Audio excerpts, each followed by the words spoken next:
వాల్టా చట్టాన్ని నియమ నిబంధనలను అతిక్రమించి పంటలు పంచుకోకుండా అనేక రకాలుగా ఇబ్బందులు పెడుతూ భయభ్రాంతులకు గురిచేస్తున్నారని జిల్లా కలెక్టర్ మీరైనా కాపాడాలని కాడే పెద్ద ఓబయ్య ఆయన భార్య మహాలక్ష్మమ్మలు కన్నీటి పర్యంతమయ్యారు. మా తమ్ముడు పోలీసు అయ్యి నన్ను మేము బోర్ వేసుకుంటే నీళ్ళు పడుకుంటే మళ్ళీ బోర్ వేసుకునేవి నీళ్ళు వల్లే మళ్ళీ బోర్ వేసుకునేవి 4 బోర్లు వేసుకుంటే నీళ్ళు పడుకుంటే 4వ బోర్లో నేను నడువు వేసుకున్నాను నా భూమిలోనే వానికి ఇంకా నా భూమిలో కోర నేల ఉంది. కోర నేల ఉంటే కూడా ఏంది నాయన అంటే నీవు ఎప్పుడు అడిగితే నేను ప్రోత్సాహనక్క నీ భూమి నాకెందుకని అన్ని స్వీను కూడా ఇవాళ లచ్చుమయ్య గుత్తకిచ్చి వాళ్ళ శాత మమ్మల్ని మహా శర చేపించి లచ్చుమయ్య కొడుకు లచ్చుమయ్య భార్య ఎగిరెగిరి గెట్లు చెక్కుతా కూడా ఆమె అన్నే నీతి భూమి అని కూడా నన్ను అని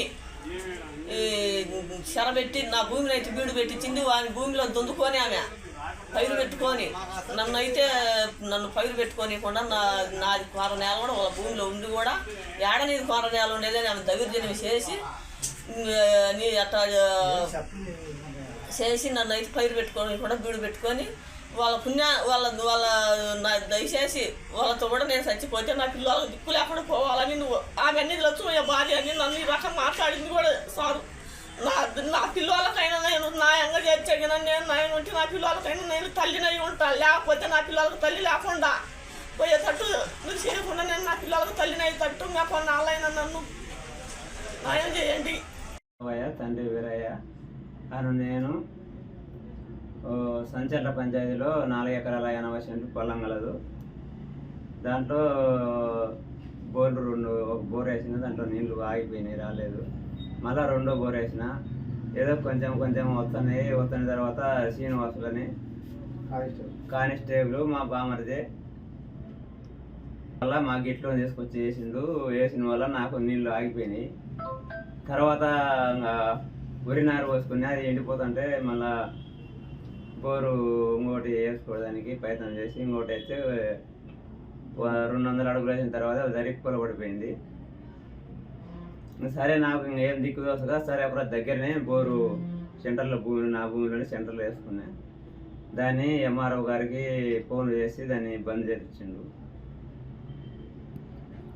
ఎంఆర్ఓ సార్ కాడికి పోతే 2 సీల్ చేస్తా అన్నాడు. ఆ అప్ప ఏమో పంట పండించుకుంటాను, నేనేమో ఖాళీగానే ఉండాలి. కానీ సీల్ చేసిన బోర్ను మళ్ళీ సీల్ చేసిన బోర్ను మళ్ళీ వరి పంట కాకుండా మళ్ళీ ఏరే పంటకు దాన్ని ఆడించుకుంటా ఉన్నాడు. ఏదైనా నాకు న్యాయం చేయండి అని నన్ను బెదిరించి నన్ను కేలం ఇబ్బంది పెడుతున్నాడు. మమ్మల్ని ఆ పొలం కాడికి రానియకుండా చేస్తున్నాడు. అవతల మళ్ళీ పంటకు నీళ్ళు వేసుకుంటూ నాకు అది ఉంది ఇది ఉంది అని బెదిరిస్తాడు. మమ్మల్ని సురేష్ ఇద్దరిని పెట్టి బెదిరిస్తా, ఆయన అక్కడ ఉద్యోగాలు చేసుకుంటా మమ్మల్ని ఇబ్బంది పెడతాడు. కలెక్టర్ గారు మాకు న్యాయం చేయాలి. మందంలో ఒక లెటర్ పెట్టినాము, అందరికీ పెట్టినాము. న్యాయం చేసి మమ్మల్ని కొద్దిగా